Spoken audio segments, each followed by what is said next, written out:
Hello and welcome to the Choralosophy Podcast. This is episode 218, The Heart of the Matter with Kyle Pederson. This episode is part of my collaboration with the GIA Walton Publishers, and I'm excited to bring you this episode. Does the world say that you don't look the right way? Does the world say that you're just not enough? This text was written by this week's guest, Kyle Pederson. One of the most powerful tools educators have is the connection of our content to the personal experiences of students. Composer Kyle Pederson is a big advocate for co-creation in music classrooms. This includes the more intuitive ways, the things that are obvious, like empowering singers to be part of the creative process, whether it be in your program or in the actual composition of a piece, text writing, etc., but in the more subtle ways too, like finding opportunities in the rehearsal for students to insert original text, or even just come to a group decision about what the story they are trying to tell actually is. That doesn't have to always come from the conductor. A little bit of a theme from last week's episode if you're a regular listener. In several of his scores, Kyle provides space and time for singers to include narration or spoken word, which involves more opportunities for conversations in their choral classrooms and more opportunities for singers to lean into their own creativity. In this episode, we discuss this process and its benefits for young people. So stick around. I hope you find something useful. And of course, I also hope your thinking is stimulated and challenged to try something that you don't normally try, and then of course weigh in yourself with your related ideas and experiences on Facebook in the Choralosophers group or on Substack at choralosophy.substack.com. Attention event organizers. Ludus is here to take your events to the next level.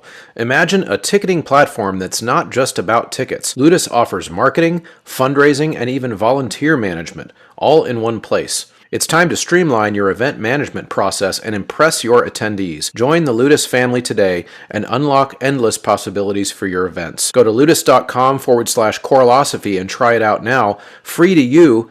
And if you use that link, you'll get the marketing feature free to your customers as well. Don't forget, it pays to listen to this show if you are a music educator. The list of discounts and benefits for listeners just keeps growing, so your checklist for back to school means getting your sheet music at graphitepublishing.com or endeavormusicpublishing.com, sight reading materials from sightreadingfactory.com along with your student memberships every time you renew, choir folders and other classroom materials from mymusicfolders.com, and now, most recently, your sub-plans, your ready-made activities and assessments related to music theory can be generated for you with your 3minutetheory.com membership.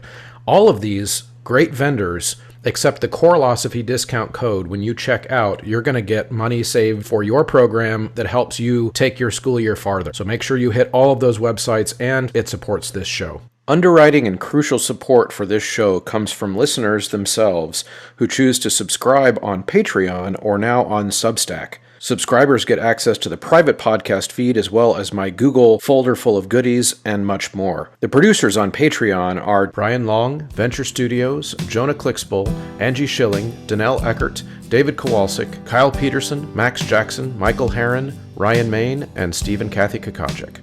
All right, everybody, I am here with Kyle Pederson. Kyle is a composer and musician, and I'm sure he's going to tell us more of some of those backgrounds of the things that he loves to do. I know I personally came across Kyle for the first time in a few of his pieces that he wrote that were just perfect for young voices in particular. I'm going to be asking him some questions about a piece called Does the World Say? Because I get a little bit teary inside every time I hear it or sing it, which I had the opportunity to this weekend, or sorry, not this weekend, but this summer.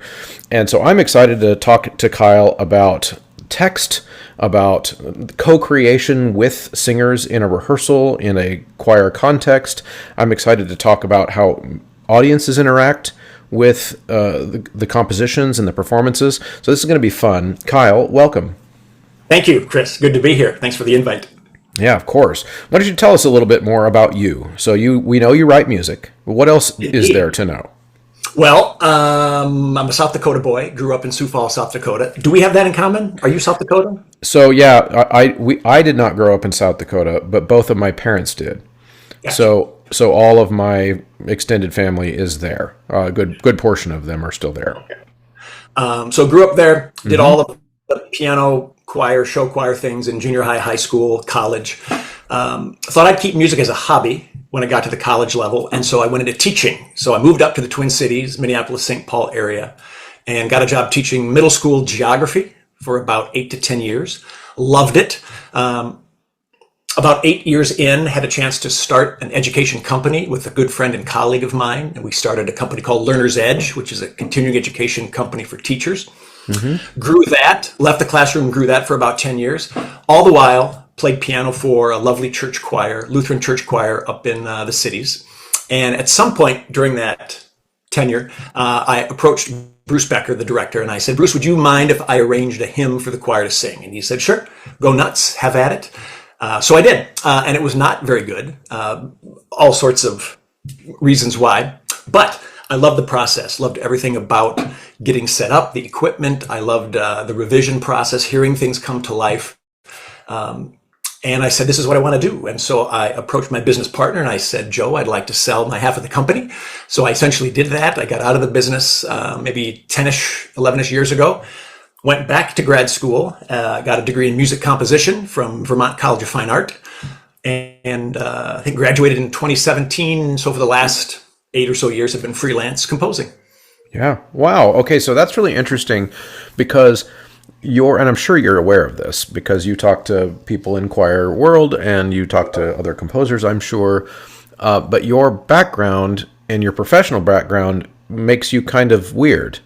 Weird. Yeah, right. And I want to know. I kind of am interested in how you think about that. So, for example, a lot of the people who write choral music for kids to sing at school or adults to sing at church or in the community, a lot of those people come through a pipeline of teaching choral music and or performing professionally in choral music, and in a lot of ways, we get conditioned to what that is supposed to be. And you, almost from your story, it seems like you're coming at it from more of an outside-in perspective. Is that weird to observe, or is that something you've thought about? I have thought about it. You know, I grew up in the choral world in terms of singing and playing for choirs. And so in that respect, it's always been a part of who I am and a part of my identity. But professionally, yes, I very much was trained to think like a teacher and have taken sort of that mindset into both then running the business and then my work as a composer as well. In terms of the kinds of texts that I gravitate towards, the kinds of things I think about in terms of my interactions with students and my time with them as a teacher and what that was like. And then just the thinking also about audience involvement as well. So it all kind of, I sort of do view things from this lens as a teacher, which is definitely weird, but wonderful at the same time. But a history teacher too, which is like, that's fascinating to me. Yeah, mostly geography, but some history as well. They all kind of go together. Yeah. Okay, so I'm going to throw another observation at you from your story because I think that that part of your background is really interesting in a lot of ways, and I'm sure we'll get into it. But that background, well, actually, I'm going to start it this way. I've been teaching 22 years in a high school choral classroom. This is my 22nd year. Last year, for the first time, I taught also music appreciation. Okay? Never have taught anything but other than choir class until last year. And so I realized a ton of things about teaching by teaching that music appreciation class that I had never realized before. Because, of course, in choir, in our context at my school, choir is an elective. Right. And they audition to get in, and they get placed in all the different classes, and they teaching those music appreciation kids stretched me in completely different ways for what it means to connect with kids and engage them in content so that they would want to learn it. Because I had been spoiled for 21 years of kids came to my class because they already knew that they wanted to learn that, and so I'm interested too in your years as a non-elective teacher. Do you feel like that has influenced at all the way you think about the kids who might someday sing your music? Yeah, I think you're exactly right. I can just imagine that, walking into that music appreciation class for the first time and suddenly struck with the realization like, whoa, totally different ball game, different experience, different set of things I need to think about, prepare for, anticipate all of that. Mm-hmm. I think a lot about that when I'm when I'm clinicking or when I'm leading a workshop, when I'm presenting something, I think about sort of a class in front of me of students, essentially. I don't know if I'm writing a piece of music, if that necessarily comes to mind. Although I'm So always you don't have like a target teen in your mind, like an imaginary hypothetical teen that you're no. writing for. No, I love that idea though. That would be kind of fun to. I think when I'm writing about concepts that I think about things that would appeal or resonate, just kind of generally and broadly. I might have some specific students in mind, my own kids, for example, or other students that I worked with. But generally, I'm thinking like, how might this resonate broadly, not just with the singer, but also with audience as well. Right. Yeah, and the reason I asked that is, in fact, I was wanting to ask some things about Does the World Say, which I have a copy of sitting right here. And, I won't read the entire poetry or the text, which you also wrote in addition to writing the music. Yeah. But it starts for the audience members who don't have it in front of them or don't know the piece. Does the world say that you don't look the right way? Does the world say that you're just not enough? Does the world say that this isn't the right spot, and when it wants you there but not here, and tells you the things you are not? And it goes on to a kind of like a chorus of sorts, where you then shift voices into the voice of kind of like explicitly into the voice of an adult who says, "I've been there too. It's hard to shut my ears to the noise." And we had the reason I asked the question about do you imagine a hypothetical teen, because when I sang this piece this summer, I kept thinking about, and this is probably why I got emotional singing it, was I kept thinking about so many students that I've had over the years that could have very easily been saying these words to me at different times. Where did this idea come from? Were you inspired by something in particular to create this piece, or how did that happen? Yeah, well, two things occur to me. The first is it's really interesting to hear you say that the second perspective is an adult. It certainly could be. I hadn't had that particular thing in mind. I thought in my head it could be a fellow traveler coming along. It could be a student. It could be somebody old. That's one of the things I love about choral music and text, that there's lots of different ways of interpreting it, and each person who's reading it and listening to it and singing it can kind of get something else from it. I think for me it was the use of the past tense. The use of the past tense made me think, this is a thing I once also experienced. Yep. You know what I mean? Well, it certainly makes sense. Broadly, I would say that I was inspired by my time growing up. I certainly think all the times when I, buckled to and felt the pressure, peer pressure of wearing a certain thing, or sitting with certain people at a table or not, or what to say, what not to say, have always been really self-aware of those moments when I feel the pressure. And then as a teacher, 10 years in the classroom, and as a coach, hearing and seeing all the madness that students have to go through with the pressures. Then my own kiddos, at the time I think they were 8 and 5, and even just seeing my own 8-year-old daughter standing in front of the mirror saying, "I don't know if I look the right way." As an 8-year-old, that was, heartbreaking. But I think in terms of I never had the idea like, now I'm going to write a song about peer pressure and worldly pressures, and then the value of friendship. It was a much more haphazard process. So let me just briefly, because I just found my initial 3 sort of voice memo noodles, which are kind of interesting. They kind of is a kind of camera into my process as well. They were from like maybe, I think, March 11, 2019. And the first one was a verse, what essentially became the verse of this piece, and just me singing da da da over the top, just trying to find a melody over what was already kind of a fleshed out piano part. And then the second noodle must have been a couple hours later that day. It was a verse tweaked a little bit, and a pre-chorus and a chorus, again with the piano part, me playing the piano part, and then still just singing da da da and some gibberish over the top. Third voice memo, probably later in the day, was the same sort of verse, pre-chorus, chorus, and then a really bad attempt at a bridge that got changed completely. And then the beginning of the text. And at that point, I was singing at the very beginning, "Does the world say that you don't look the right way?" And then morphed into gibberish and da da da. But I remember at that point then saying, does the world say? I don't know how that presented. Usually that's what I find when I'm writing a text. I don't necessarily come in thinking this is going to be about this, or this is what it's going to be. Something kind of emerges or presents itself. And however that happened, that does the world say popped into my head. It seemed like it was a good building block that I could then, and so at that point, then I took, pen to paper and began just jotting down all sorts of notes in terms of what is the world saying to us? What are all those kinds of messages that I've gotten, that I see my students have gotten, that my kiddos have gotten, that grown-ups are getting? And then I went back to the piano, and then the subsequent voice memos are various iterations of the lyrics sort of emerging, the melody getting tweaked, the bridge getting a whole lot better, and the piano part getting fleshed out. So that was sort of the process that worked for this piece. And if I'm writing lyrics to a piece and the music, it often sort of evolves that way for me. Yeah, that's interesting. Now, with this particular text, was your target audience the world?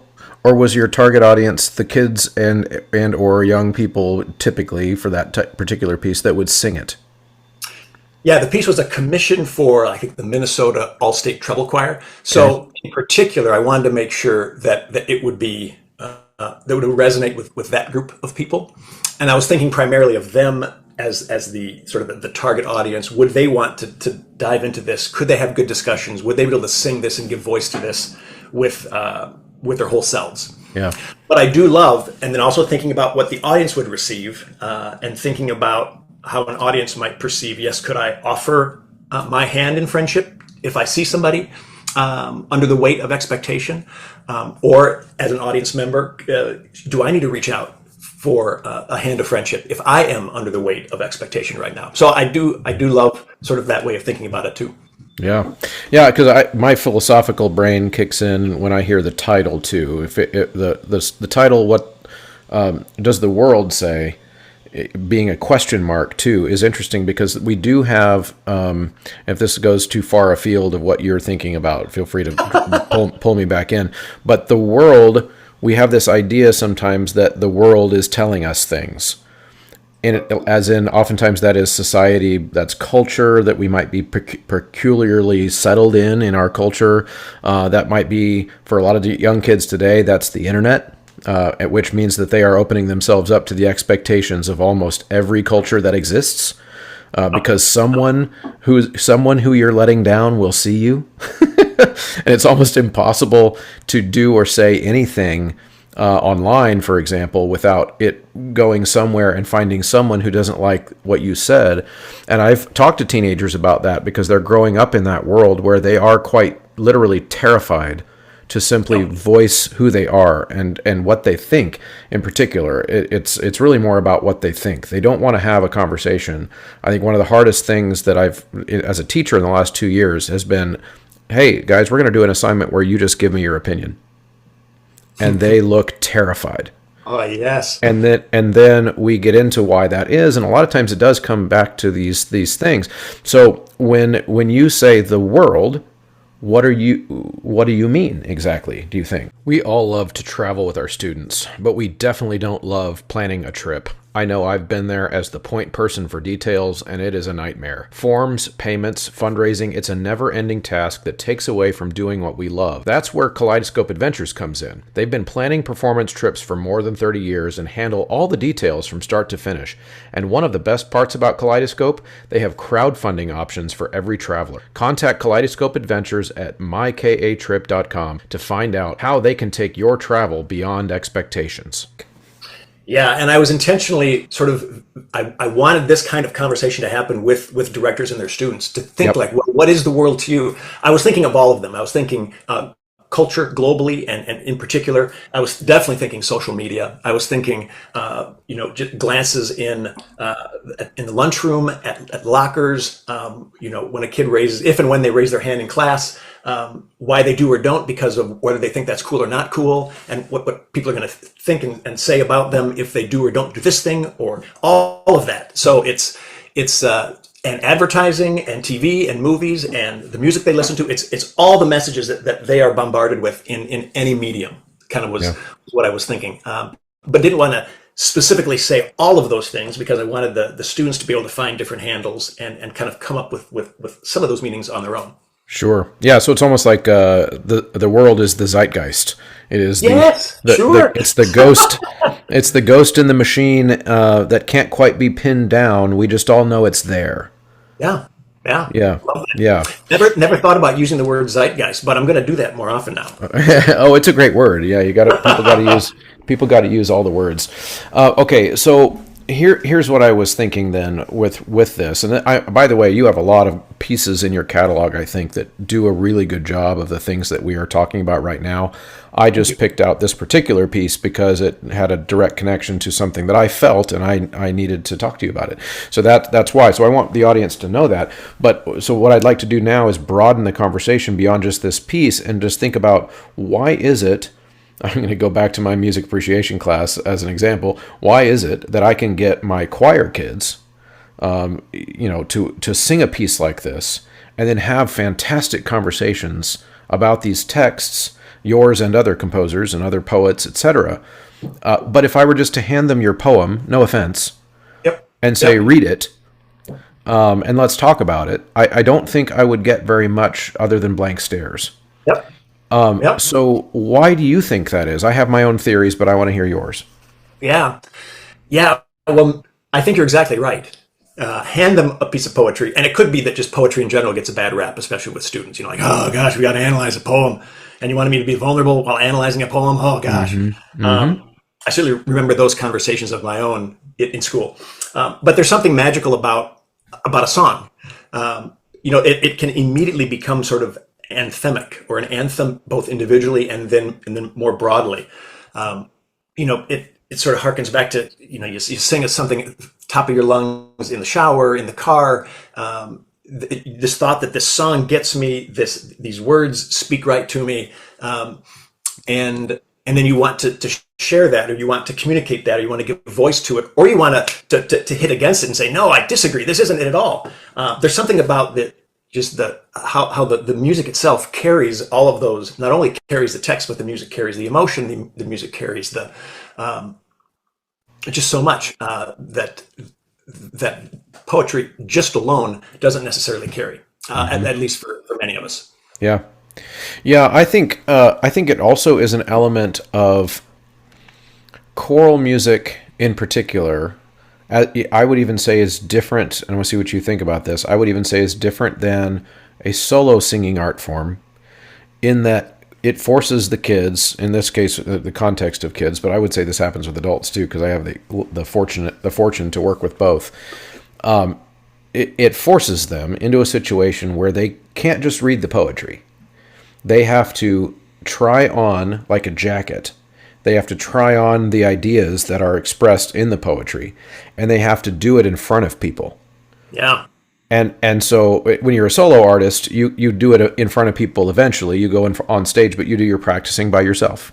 And there is that, it's like a dialogue with yourself. But by the act of doing those things, even if, like, let's say, I'm going to pull a little particular line out of here.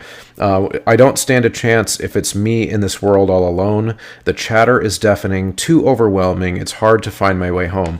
I feel like the average person would read that and they would go, oh yeah, no, that's a thing I could identify with. Like, I've experienced that before. But there's something very different about singing that in a room full of people while other people can hear you and see you. And I think it opens us up. What do you think? Oh, for sure. You said it much better than I did. I love the idea of, when we give voice to something, sometimes we give voice and we know the truth of it, and it resonates tremendously right from the get-go. And sometimes we don't know right away. We're sort of trying it out, and we're bouncing ideas off, especially if there's some discussion and we hear what other people in the choir are thinking and feeling. So we're trying on these roles, we're trying on emotions, we're trying on different perspectives, and we're giving all of those voice. And we're trying to figure out how to give them voice in a way that not necessarily is authentic, but in a way that is aligned with what the text is saying and the mood of the text. And so I've been part of conversations where a choir director will say, now how should this be sung when the world is giving you these pressures? Are you angry? Are you frustrated? Are you exhausted? Are you resigned? Are you grieving? Are you anticipating something? Like, what's the emotion? And now let's sing it with these different emotions. So you're trying on those kinds of things as well, which I think can be a really powerful thing. Play acting, drama, relating with others, all in a performance sort of venue, in a safe space, since you're with hopefully a community that you've built around you in that choir room. Mm-hmm. Yeah, I totally agree with your thinking that there's a lot of play and a lot of role playing and trying on perspectives. Love that. Yeah, yeah, and I think if since your background, as we discussed earlier, doesn't carry some of that more typical, as we said before, conducting a choir, teaching in a choir classroom with kids, that a lot, or college choir, a lot of composers are conductors also. There is that like pipeline as well. Not all, of course, but many are. Do you feel like that gives you a different way of looking at some of these things, because I noticed that your music too, I don't know how to even really put this into words, which is rare for me because I do this every week. Like it almost adopts different stylistic elements than what is currently normal or typical in choral music.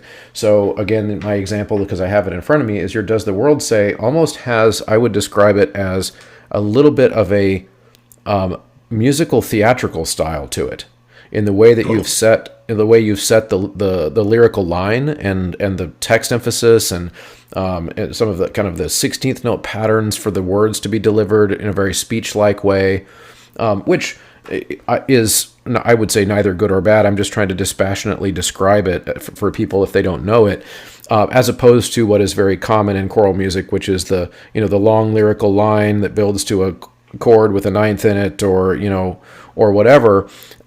What does that come from in your experience?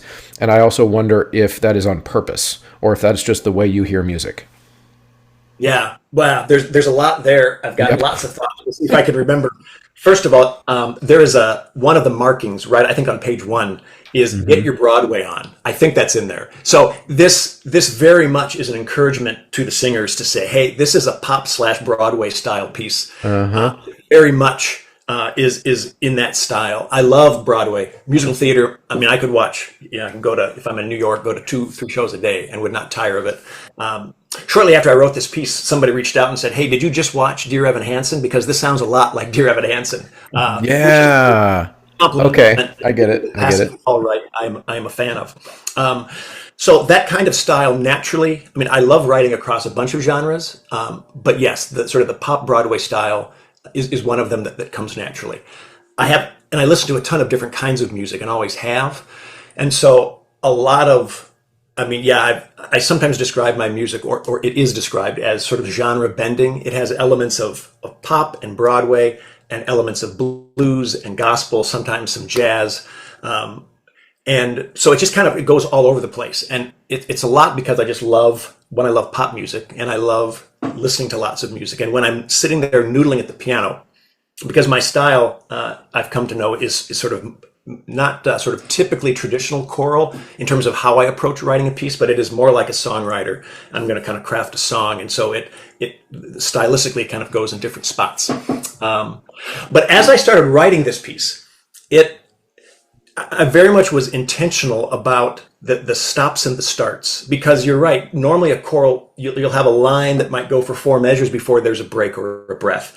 And I thought in this particular text, I want it to be more hesitant. There needs to be a sense of vulnerability and a sense of like they're not quite sure of themselves because the world is throwing all these things at them. And so if you had this nice lyrical line, it just goes against that theme, that thing I needed to explore. And so there's lots of stops and starts. Does the world say, breath, that you don't look the right way, breath. Does the world say, breath, that you're just, so all of that. And I do that in several pieces. And when you listen to my original sort of da voice memo noodle that I was referencing earlier, you didn't get some of those breaks because I didn't know what the text was going to be yet. And so there it was more sort of these long flowing lines like you might typically think of. But once I had the text, it's like, no, it's got to break up into several different kinds of ways. Yeah. I think, but I'm not sure if I answered all of the question there, but that's what occurs. No, yeah, I think all of that makes sense. I just partly I was trying to wrap my head around. I think this kind of idea that I guess I'm dancing around with your experience is that sometimes when a person comes to an art form with even a little bit of an outsider perspective, they are less burdened by some of the traditions that are in that art form. And I'm trying to like make that a broader comment than just choral music, because that is true of, in fact, just in my music appreciation class today, I'm teaching kids about an early kind of predecessor in jazz music, Buddy Bolden. And Buddy Bolden was a genre-bending musician in New Orleans in like the early 1900s, and because he wasn't trained in the same places that all the other ragtime musicians were, he was doing his own thing, which led in many ways to the creation of jazz years later. And so he kind of brought in this like, oh, I don't know, I don't have to follow the rules because I'm not in there, right? And so your idea of blending all of these different styles, calling it choral music because a choir is going to sing it, but it doesn't necessarily follow all the same rules that we become accustomed to. I've not even in just this piece, but I've noticed that throughout your catalog, there seems to be a little bit of something different in every piece of yours that I've seen. And I admit I have not seen your whole catalog, but I've seen a few things, and that's the thing I've noticed. And so is that, so do you search that out, or or does each piece kind of have its own thing? Like, or do you say, hey, I haven't written a piece yet with anybody doing any weird, like yelling noises, so I should probably, so I should probably do that next. Like, do you know what I mean? Yep. Oh yeah. Yeah. There's always a little bit of a thinking like, what haven't I done? What would be cool to do? What would resonate in the space? What would be appreciated? So there is some of that. But what was the thought I had before? But whenever I approach anything, there is always the thought like, how will this be different than what it has been? Like if I'm doing an arrangement of something, I arrange hymns quite a bit. That's one of the genres I love. I've always loved hymns, but I want them to speak in new ways for either congregations or audiences. And so how, like a Mighty Fortress, it's been done this way 100 times. How might it be different? How could I reimagine this thing, both harmonically, maybe adapt the text so that it can speak in a brand new way to people where maybe the original didn't resonate? And so I bring that to most everything. If I'm down noodling on something, I think, this is nice, but what needs to happen to make it more interesting? One of my mentors in grad school used to say, always ask yourself, what else can it do? This might be okay, this might be good, but can it do more? Can it be, and you can't be like always over the top and, like monkeys and, trapeze and that sort of thing flying in, musically. But how are you going to make this really, really pop? No matter what the style is, and no matter what the message, how will this stand out so that singers want to sing it again and audiences will want to hear it again? For me, I almost think that the worst thing that somebody could say about a piece of mine is, well, that was nice. That was a nice piece, Kyle.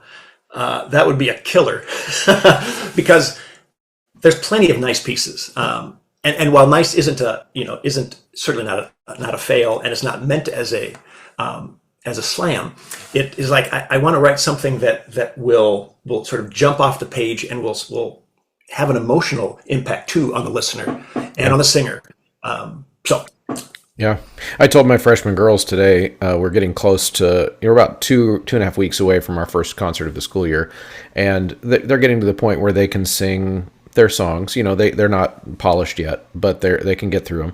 And we talked today for the first time about that very concept from the performance side. I said, the worst thing that can happen to us at the concert is what I call polite applause. Yeah. It's just, yeah. And mom and dad are clapping because they have to, because you're their kid. Yeah. That is the biggest punch in the gut for a choir, because what it means is that we didn't really elevate anyone's expectations of what was supposed to be happening on the stage, and they're waiting to get home to watch the Chiefs game or whatever. And so that I think that's it's a similar sentiment. And I know that some of the notes that I have kind of in preparing for this conversation, one of the things that you're very, very passionate about is the conversations that the music leads kids to have with their directors and et cetera. And this idea that I imagine if a piece is being commissioned by, or if you are being commissioned to write a piece, there's got to be the wheels spinning in your head already about, if this piece that I'm going to create for this choir, there's going to be a certain element of co-creation there where I'm writing it for them. There's got to be some element of like, well, what do they want? How does that work for you? Like, what is it? Is there a particular process, or is it kind of different every time you do it? Yeah, each time is pretty unique. There are some conductors who have reached out and said, Kyle, I wanted to do this commission, and it's very much, I would like it to be co-creative throughout. And I want you to have conversations with my students to help create either the music or to create the lyrics. But so it wouldn't just be, there's certainly, Kyle, would be your voice in there, and you'll need to sort of shepherd all of the elements together. But I would love for the students to have their voice, either musically and or lyrically, come out. And so then we'll have conversations with the students about what do they want to say. And I think one particular choir we did this with, and the thought was unity. And the school was Roosevelt, Robin Starks Holcomb in Sioux Falls, South Dakota. Phenomenal director. Think the world of her. Amazing community that she's built. And it was Roosevelt, We Are One. That was the name of the, I think their school motto. And what does that look like? So the question was, what does We Are One look like, feel like, and sound like? And so the questions we would ask the students and to respond to, both in a Google Doc and in conversation, small group, large group, is what does it look like, sound like, feel like to say we are one? Are there times when you have felt that way, not felt that way? Give us as many of your thoughts and phrases. And so they would just sort of this brainstorm dump of all the different ways that sort of looked, felt, and sounded like to them. And then I took those and then kind of crafted and sort of, again, shepherded the process through, and we had a co-created piece. I did another piece with Philip Schultz up here with vocal lessons singers of this age, another incredible high school choir, and there they actually came up with some musical riffs as well. I gave them a kind of a 12-bar blues pattern, and not only did they help create lyrics, but they also put some of those lyrics in some riffs, some melodic riffs, and then I voice memoed those, took them home, integrated many of those into the final piece. Mm-hmm. So those are sort of big official ways that directors have said, hey, please work with my students in co-creating. On a smaller scale, no matter what kind of commission it is, I love it when I'm able to meet with the choir either face-to-face or in Zoom, say, here's a draft, or here's some ideas that I'm noodling on. Let's sing some and see how they come to life. Or here's maybe option A, B, and C. Which one sounds better in the space? Do you have any thoughts? Do you have any ideas? What isn't coming together right? I've got this option for lyrics, 1, 2, or 3. I'm not sure what sounds better. Let's have some discussion. There's some narration here that needs to go in. I can craft the narration, but what do you think should go here? Are there some speech excerpts or some poetry you want to write, or something that you found, or headlines in the newspaper that you think should go here? So it's a way of involving them in that process, both at the creative level, and then even if I don't have a chance to create with them, I oftentimes now am embedding in my scores little notes that say, consider some narration here. You can loop these 4 measures, like as an intro. Consider setting up this text by, again, some speech excerpts, or writing your own poetry, or finding something, coming out and presenting that to the audience so that they are more invested and engaged in the process, as well as the singers as they're learning this. Right. Yeah, and that's also kind of a musical theatrical element too, just like the running a vamp while some dialogue happens, that kind of thing. I can see that inspiration. Yep. And I don't know, for me, coming up in kind of the late 90s when I started my choral music professional journey, even the idea that you just described, kind of taking it back to choral styles and what is to be expected, the idea of narration during a choral piece was kind of in fashion for a while, and then it kind of fell out of fashion, and then I feel like it's kind of back in fashion now.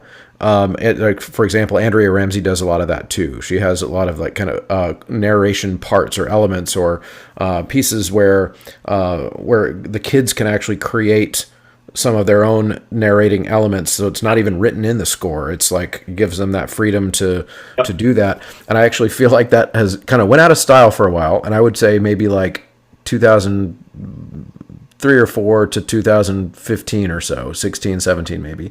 And then it's become more in fashion now, and I wonder why that is. I have a feeling I know why. But do you have any? Has that even dawned on you to think about it, of whether or not it's in style or not, or you just do your own thing? Well, a couple people have reached out to me and have said, we don't find a lot of this, Kyle. Thank you for writing options for spoken word. Please do more of it. That's sort of, and as I'm looking at the repertoire myself, I don't find a lot of other, not a ton. I mean, Andrew Ramsey, indeed. Jake Runestad has a couple pieces, like his Please Stay integrates some tweets and some spoken word, very powerful. There are a few, but I guess I started writing choral music in like 2016, 2017. So maybe I just kind of caught I don't know, and if it was something that I heard that sort of prompted me, I don't remember what the inspiration was, but right from the get-go, I was like, I love, it could be the musical theater, intuition that, there's something very powerful about giving voice. Just the spoken human voice is very, very powerful and can have an impact that if the whole piece is just sung, it adds a different texture. Right. Now, of course, I don't point that out to disparage your creativity at all. That is not what I mean. What I mean by that at all. But the reason I think it's important to point out is because at least my theory, and I have a lot of harebrained theories, but I think part of the reason that I see more of that type of thing now than I did 15 years ago is partly because those are the types of expressions that play well in our modern era, where that kind of direct conversation on social media, for example, like a person, even just a choir video where some sweet little kids are like saying really moving things, and there's that, it's a little bit more accessible. And I think that there is a certain element too in live performance of choral music where, mom and dad are not musicians, but they came to see their kid perform, and they like the singing, like it's pretty, but that moment where there's actually this spoken dialogue or the spoken monologue pulls in the non-musician also into the story in a way that maybe is more accessible. And I think that type of thing plays well on social media also. It's a good way to get people to like click and listen and buy into it, because it's almost like a multimedia experience at that point. Yes. You're speaking my language. Yeah. Multimedia is huge. I am just so excited when I go to a concert and you got your projection screens up, and the choir has thought about intentional ways to embed visuals in that concert. I was like, this is next level. I love that. And just watching how engaged and how meaningful that concert is to the people.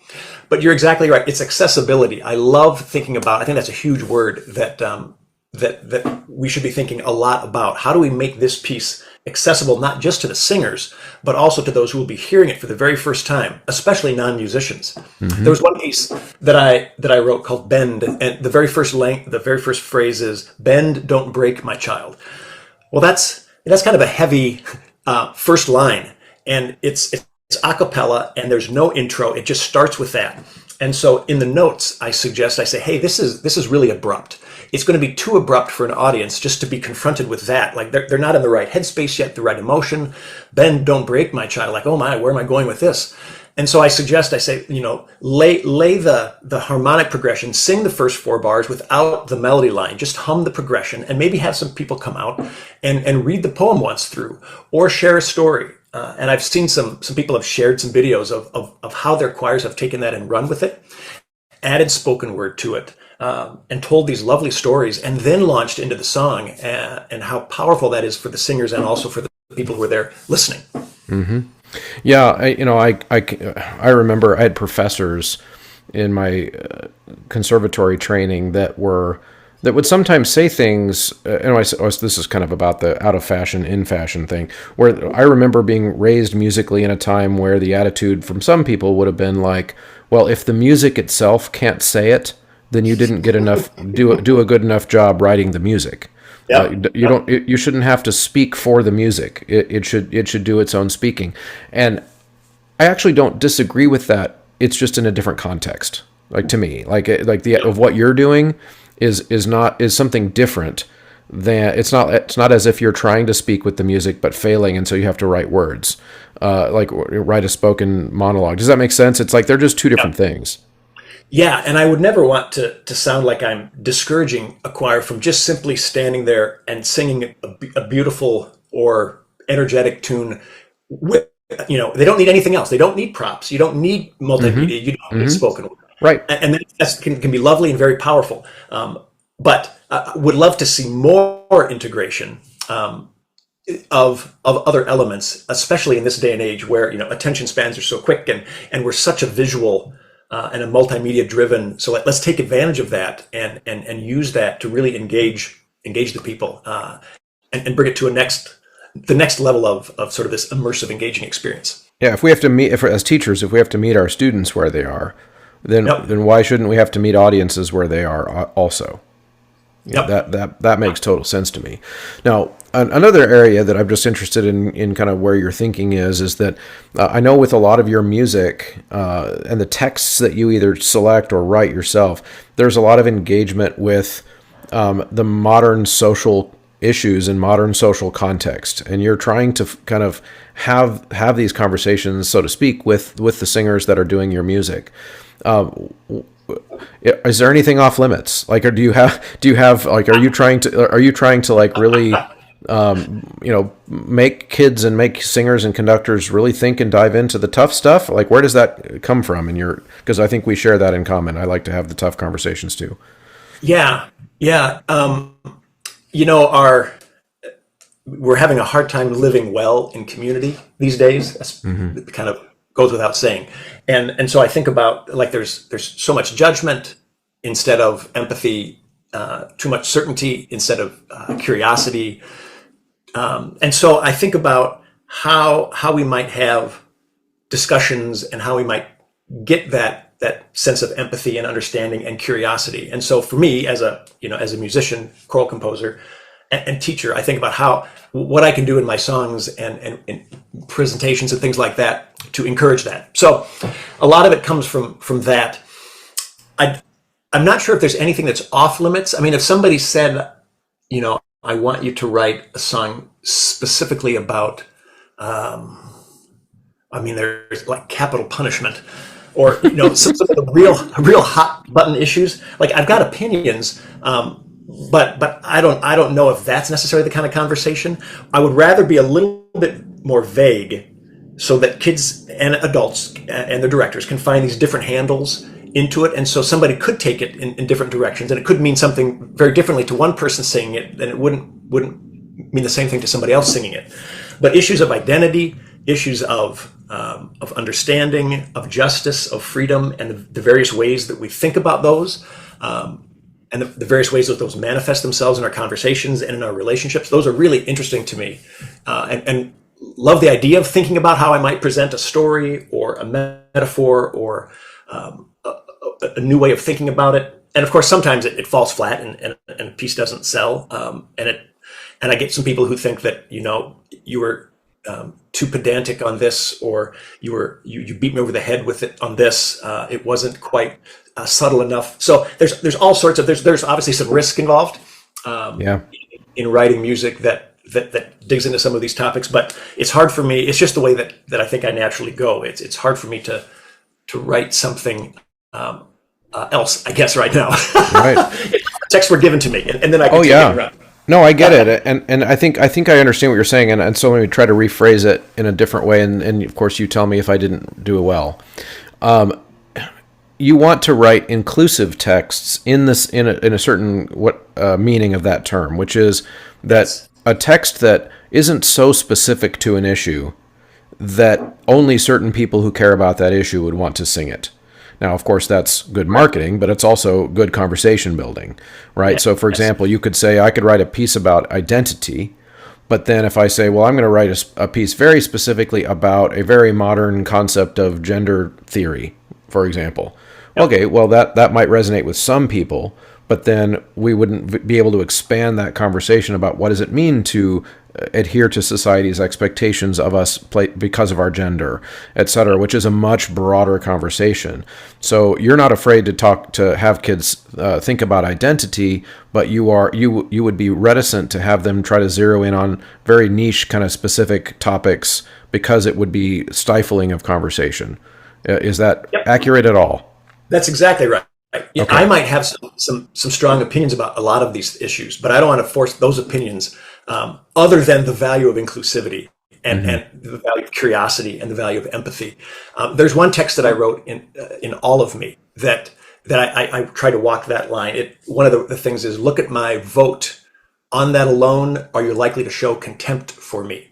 And I've had people on both sides, both Democrats and Republicans, who have emailed me saying, and thinking the piece is against them. Like, are you slamming me as a Democrat? Are you slamming me as a Republican? And the answer is no. Just as sometimes, Democrats oftentimes feel like they are the punching bags, Republicans oftentimes feel like they're the punching bags, and that the other side is holding them in contempt simply because of who they voted for. And my response to that is that neither side should be doing that. Like, we should notice your politics. I understand that. That's important to you. But if we begin to show contempt simply on that, whether you're on the right or the left, we're going to be hurting in community. So that's just one example of a way that I try to approach something, and sometimes it fails. Like that particular piece has really gotten some great conversation. I've had some wonderful emails, and then it's really raised the ire of some as well, where they don't sense the inclusivity and they feel picked on. So, but That's interesting. That's interesting. So in that piece, like, if for the people, of course, I don't want you to name anybody, but like the people who are upset about that piece or have sent you emails or messages that they didn't like that piece, are they choral people or are they audience members? Not a ton of emails, but there are both. There have been singers who have found a hard time, and there I know at least one audience member who has expressed some concern. That's fascinating to me, because I think that because it's something I noticed. My ears perked up because that's something I've noticed a lot through my communication on this show, is that one of the things that does get me a lot of negative pushback is that it doesn't seem like I can be pinned into one of the teams. and so I do get bothered by people on both teams all the time. And because they do, it's almost like if the assumption is, well, this person just said a thing I disagree with, therefore they are on the other team. Yeah. And what's funny in my life is that comes from Republicans and Democrats all the time. And so I have been called a MAGA person and a commie on the same day on the internet. Well, lucky you. I know. And to me that is, means I'm doing something right, because I'm thinking outside of the box, which is my goal. And I think in the text that you're writing for these pieces, I see that too, in that there is an attempt to get the singers at an age appropriate level, because for the songs that, say, a high school choir, junior or middle school choir would sing, to get them to think outside of the box that the world wants to put them in, which is and again, I guess ties very nicely back to Does the World Say, because that's kind of what it's about. It's about, I don't have to be in this box. I can actually make my own box, or I can break the box. Thoughts about that?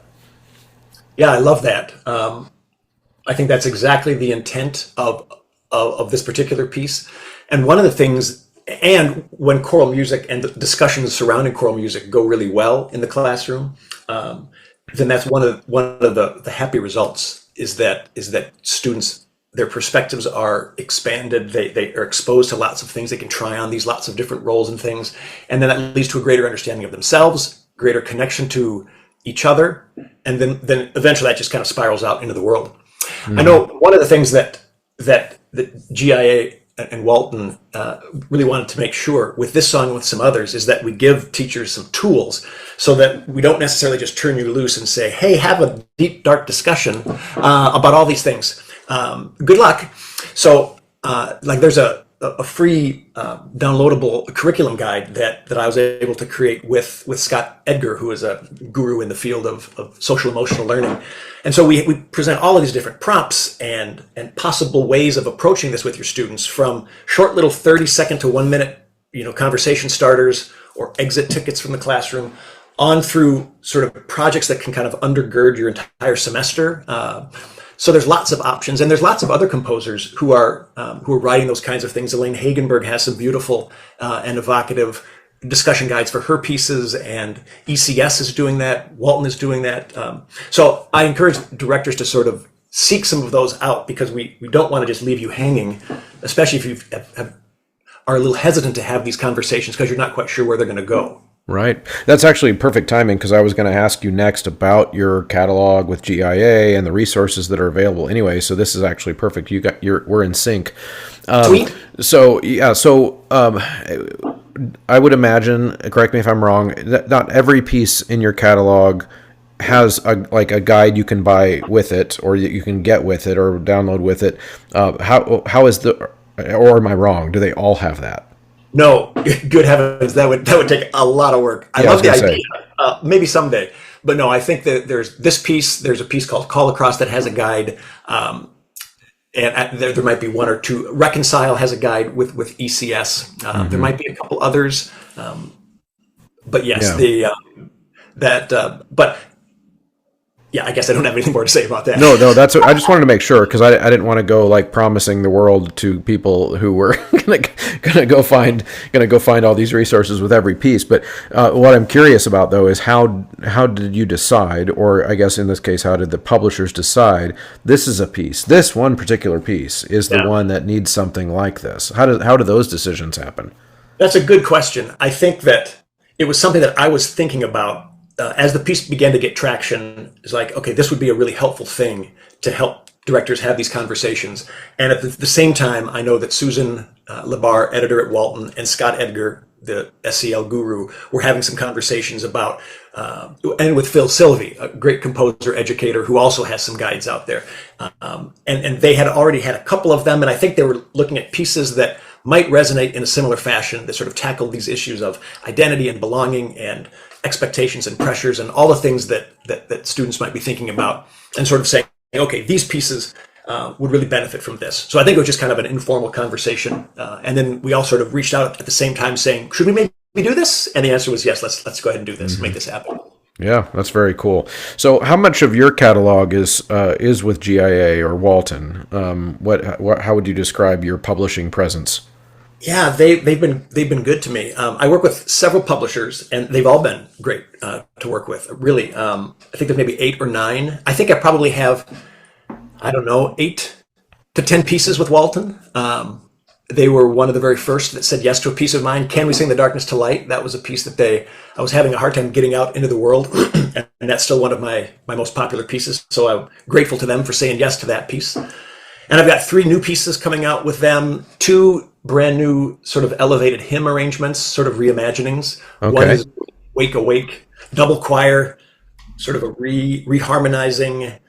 Really excited about that one. I've got a great recording of that as well. And then not specifically a follow-up to Does the World Say, but it's called Be the Bridge. Similar sorts of themes, ways of sort of, I play with this metaphor of a bridge, and we ask and we invite, how can we be bridges of compassion, bridges of grace, of reconciliation with each other?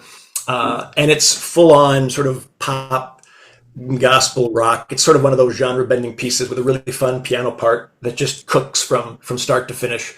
And that's just we just finished up the engraving process. So that'll be coming out here in about a couple weeks as well. Okay, that's very cool. And so just as we kind of wrap this up, I've got some composer questions for you just about your catalog. So what is, these are intentionally on the spot, so it's okay to answer off the cuff. What is the piece in your catalog that is the most weird? Like the most out there, and a person would listen to it in the audience or grab it, grab the score and see the most kind of unique examples of your musical language. Yeah, the weirdest piece is Bringers of Noise, for sure. I knew you were going to say that. Okay, that's great. And I love it. I would love to write more of that, because that was a piece where tenor bass choir conductor said, I've got a classroom set of taiko drums and I've got some ambitious tenor and basses. Can you make something happen? And I was like, classroom set of taiko drums and tenors and basses? Heck yes, I can make that happen. And so it's a piece with gibberish and English and body percussion, vocal percussion, narration. We've had choirs dress up, face paint, capes, choreography. There's an epic track that a composer friend of mine laid down, like full orchestral track you can play to wow the audience. That has been one of my most popular pieces, and sort of quote unquote a novelty piece, but man, it's fun. And it was fun to write. I'd love to write another one like it. Yeah, my daughter sang it in 8th grade with her choir. Yes. And one of my former students has this big bass voice and was brought in to be the narrator of it, and instruments and all that. So I figured that was the one you would say. How about one in your catalog that that you didn't really expect to do well, but it did? Or do you have any that kind of fit that category? Like you thought maybe, you were doing this for a commission, but then it like took off. Yeah, well, there's an element of shock and surprise every time a piece takes off, because you're like, that's awesome. Like, right, you hear it in your mind, you're like, I think this will resonate, but you're just never sure. And then to see it, and it's like, oh, this is awesome. I would say that Bringers of Noise comes to mind because, I wouldn't have thought that 6 or 7 years after the fact that it would still be, I think it's like my third highest selling piece. So that the longevity of that, and that's been performed by community choirs now, because there's an SAB setting and a treble setting and a tenor bass setting. It's been performed by some college choirs. So it's been fun to kind of see the different levels of singer. So that comes to mind. The Can We Sing the Darkness to Light, that was one of the very first pieces I wrote even in grad school. And so to see that one doing so well has been really affirming as well. So even some of those early ideas that I had still had some enough resonance so that they're still lasting some. Yep. How about one that's kind of the opposite? All right, and you've already kind of hinted that you always feel surprised, but like, have there been some that you thought, hey, this is one of my best ones, but then maybe it doesn't resonate as much as you thought? Yeah, far too many, Chris. Heartbeat is one of my most popular songs, and there's a song that's very much like it that came out a couple of years. Well, it was a pandemic, so maybe that explains why it died. Remember the Children, but it's very similar to people who might know my Heartbeat in that there's a mixture of English and Shona, or English and Swahili in this case, a pop ballad that morphs into kind of a gospel drive with some rock elements, really fun piano part, drum, all about growing up and kids and how you learn to live in this world. Great recording. I loved it. And it just kind of has sat there. A pandemic came, and that, of course, sort of squashed traction that it may have gotten, but it's not really been picked up much since. And so it's always, whenever I do hear it, it's like, thank you, choir, for finding that piece. Mm-hmm. Yeah, that's really awesome. Piece too. Yeah. Oh, that one's on Walton, you said? It is on Walton. That's great. That's awesome. Kyle, this has been really, really fun. I have to ask before we wrap this up. I'm still thinking about your experience that you had with All of Me, because that bothers me. And so it threw me for a loop. Was it really so? Because I pulled up the text and I'm looking at it now, and I had seen this piece, but it had never dawned on me to send you an angry email about it. So I apologize that you got left out of my my Karen mode. But there's the political aspect. Did you get beef for maybe advocating colorblind racism also with the skin line? I got some, not specifically about that, but some people thought that they read this text through just a liberal lens, and they thought this composer is clearly super woke. They want, they're pushing the DEI agenda, and they sort of came at me from that perspective. But I have had people who also self-identify as super woke who have said, you're way too conservative. You're saying that I need to respect some of the people on the other side, that their beliefs and things are okay, and that I should, I can't hold them. They actually wanted to hold them in contempt, and I thought, my goodness sakes. So it has been, I think, the voting line has been the thing that has been the most sort of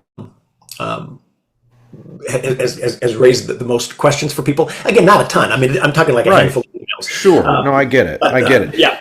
Yeah, it's interesting because I think that I don't know if you're familiar with horseshoe theory in politics.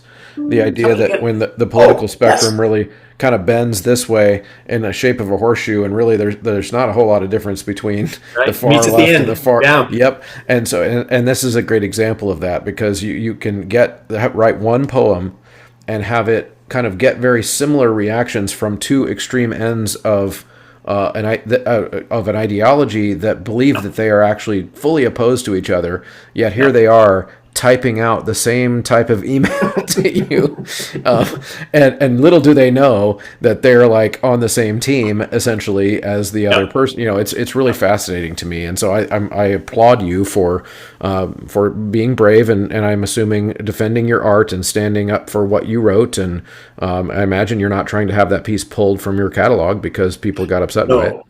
No, not at all. I think I have added some notes to the website to sort of preface, like here, and I am thinking about adding some more, saying, hey, if here's a way to preface this conversation, and whenever I'm clinicking this piece, I go into it thinking like there's going to be probably some people who have their hairs raised because they're approaching it from a is the composer judging me, or what are they? And actually, I'm saying no. We shouldn't be judging each other on these kinds of things. We need to live in community well. How can we live in community and not have contempt for each other? So when I preface those things and I ask people, have you experienced contempt from another person based on your skin color or religion or your class, your education level, your sexuality, your any of that? Almost everybody has experienced some level of contempt, no matter how they identify with any of those characteristics. And so I say, so that's what this song is about. It's about recognizing people's identities and how they want to be known and what's important to them. But it's not only knowing them for these specific identities. And it's inviting us to see all of the person so that we might actually live together well. Right. Absolutely. That is really well said. And I think there can't be a better statement about what the value of choral music should be in our modern world. So I appreciate you doing what you're doing and for spending an hour with me. This has been awesome. Great conversation, Chris. Thank you for doing what you're doing. Appreciate it. Yeah, of course. Thank you, as always, for sticking around to the end of an episode. If you are still listening, that means you're one of the people who are MVPs of the Choralosophy podcast, the people who stick around to the end. Of course, the ways to help are to use the Choralosophy promo code at sightreadingfactory.com, mymusicfolders.com, 3minutetheory.com, endeavormusicpublishing.com, graphitepublishing.com, and of course you can join the Patreon. Link is in the show notes. You can also subscribe at Substack and chip in a few dollars a month there. All of those things are great ways to help, and of course like, share, leave comments, be part of the conversation. That's what this is all about. See you guys next time.